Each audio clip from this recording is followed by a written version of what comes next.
Yeah, so that's kind of always what I am trying to think. How do I make money when I sleep? Mm.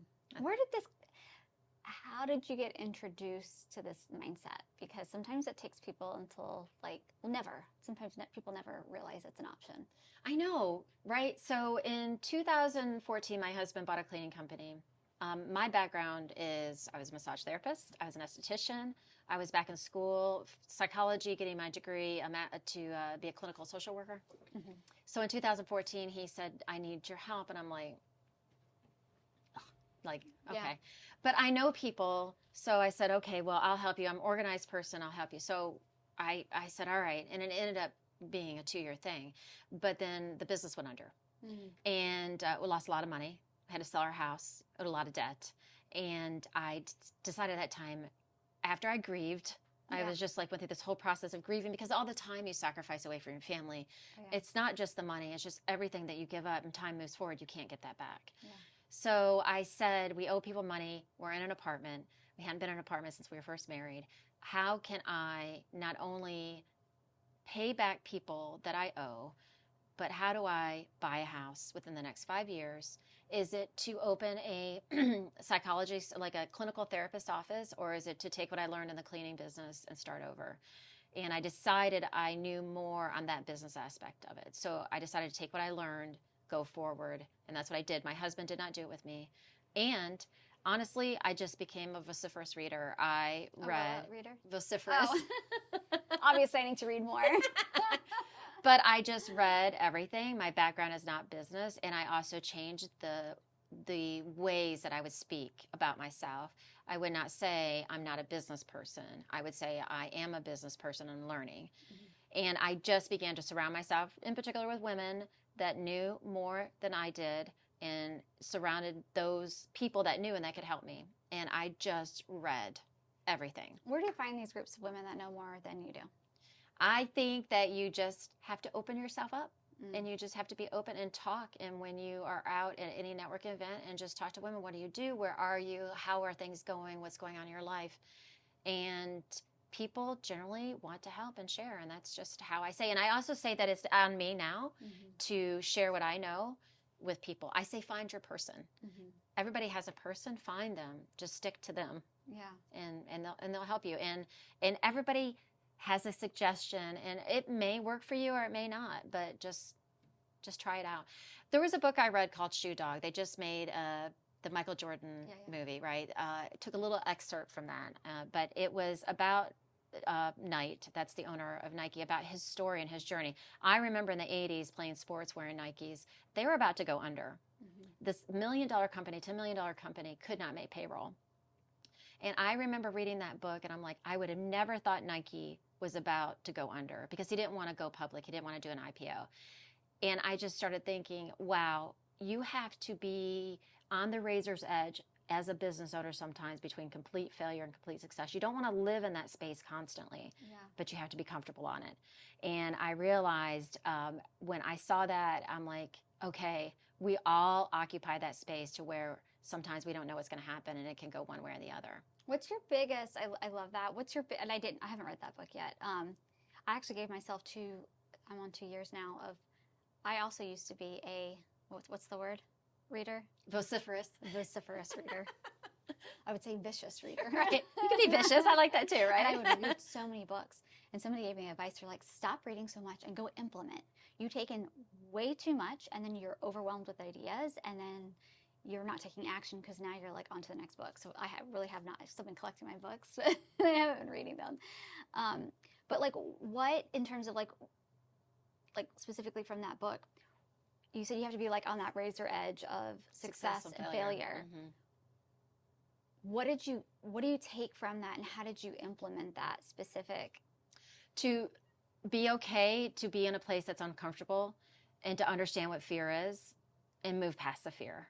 And you may fail, but you have the ability to get up again. And I use this, sometimes I do public talks, and I use this as an example. When the pandemic happened, everybody is quarantining. We weren't. We were out working, doing a lot of decontamination spraying. But I was so envious of all the things. Oh, they're making bread. They're doing these TikTok videos. They're dancing. I'm like, okay.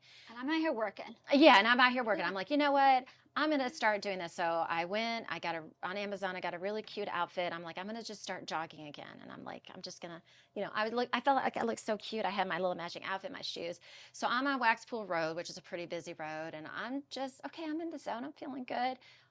Nothing there. All of a sudden, I'm up and I'm on the ground. And I am on Waxpool. Now, if I'm 20, I jump up immediately like, who saw me? Nobody saw that, yeah. No, but I'm 50, Yeah. and I said, I'm just going to lay here on the ground. I said, I'm not moving. 2 women were coming up. They're like, oh my goodness, you okay? I'm like, yeah, I'm fine. I'm just going to lay here. Yeah. But I use that in business because that's a razor's edge. We fall. Yeah. We can lay there for a little bit, but eventually we have to get up. People might step over you. People will help you up. Yeah. But it's okay. And when I lost the other business, that was me laying on the ground for a bit because I had to grieve it. I had to take it in. I had to process it. And so I don't even remember what your original question was, but that is like, what did you take from it? And that is exactly right. Yeah. To be okay, you don't always want to be in that space of the razor's edge, but understanding that when you're moving forward and making change that's uncomfortable, not familiar, sometimes it is between just a complete turn of failure, a complete turn of success, but then also saying failure is not a failure, it's a learning opportunity. And that's what I try to tell my children. You have learning opportunities, and the only way to do that is to explore and move forward. So, see, what I took from this, only because I recently had conversations that are kind of connected to that, is like you were talking about during the pandemic, you guys went into decontamination mode, like jobs. You probably didn't do too much of that before. It did none of it. Did none of it. Mm-mm. So what I took from that is you have to test and you have to be able to change. I'm not going to use the word pivot because everybody uses that word. Right. But you have to be able to change courses and be okay with that. And some people that lost their business, they can't. They just couldn't. They dug in. They dug in and they said, this is the way I've always done it. If this way is no longer going to work, then I guess it's time to move on. Right. And that's okay, but that's why that was a true failure because you didn't learn anything from it and you weren't willing to test and figure out, okay, well, this path is closed. We cannot go this way anymore. So you need to back up a little bit and try some other routes. Well, here's the interesting thing about that. So pre-COVID, 80% of my business was residential. 20% was small offices, not big facilities. And in January of 2020, I was helping another company build their residential side. But I said to him, I had family in California. I'm watching I came off of a cruise. I know I had COVID. They weren't calling it then in January. And I said to him, what are you going to do when we shut down? And he's like, what are you talking about? My family's in California. They're like, it's not in the news quite like it is where you are. Yeah. I'm thinking we're going to have a 2 to 3 month shutdown. I'm not thinking a year or 2. But I said to him, what happens if residential dies? What are you going to do? So then I started thinking. In February, I said, I'm not going to work with you anymore. I think we're heading to a situation I don't think you're prepared for. So I said, well, what happens around here when we get snow? The chain lines are closed. We have no milk. We have no bread, right? So then I started talking to people. Well, what happens when we have a virus? And what happens when we have the novo virus? We spray. I did not have the equipment, so I took a risk. I spent about $25,000. I bought equipment. But not only did I buy equipment, I bought enough product to last me for 2 years. Oh, wow. And I'm thinking it's going to be 2 months, but I said, let me go ahead and do it. So supply and demand, people were saying they wanted decon spraying for businesses that could not operate from home. We were in some government facilities that did not have the ability to secure their workers a secure site at home. They had to go in. Mm-hmm. So through my connections and through my networking and relationships I built, when that happened in March, residential, it shut down. People didn't want us in our homes. I completely got that. So our connection started working on contacts. Who do you know? What can we do? One of my contacts got me in touch with a government worker that contracts that would normally be $3,000 or $4,000 were going for $90,000, $80,000, $100,000 because there was a supply and demand. Wow. I felt guilty initially. Why? Right. For having the foresight? Yes. And so I talked to my husband and I'm like, I don't know why I'm feeling guilty, but I didn't feel guilty for long. So because Just a I, hot minute. yeah, I had an opportunity in Richmond, and my daughter went to VCU. She worked as a sous chef, and through college, I said, "Can you get me 15 workers? Who's out of work? Restaurant workers." I paid them $100 an hour, Yeah. so they were making in one day what they would make in a week. Nice. Because it was dangerous. I had bounty. I thought, and let me share that bounty, and I did with them, and not only that, Helped with your guilt. I know.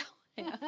Listen, that guilt went away pretty quickly, but I was able to provide not only a living for them, and then I also was able to reinvest some of that money back into the residential. So we offered to nurses, grocery store workers, people that had to work to clean their house at no charge. The money I just reinvested. Then it allowed me to still give my employees work. Nice.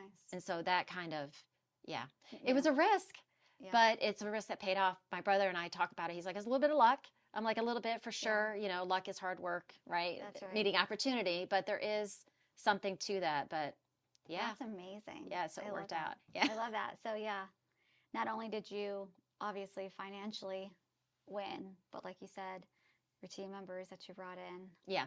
It just helped allowed them. me to explode in a way that it would have taken me 5 years. It took me in a year. So that's why I worked so much. I was just so tired. And Yeah.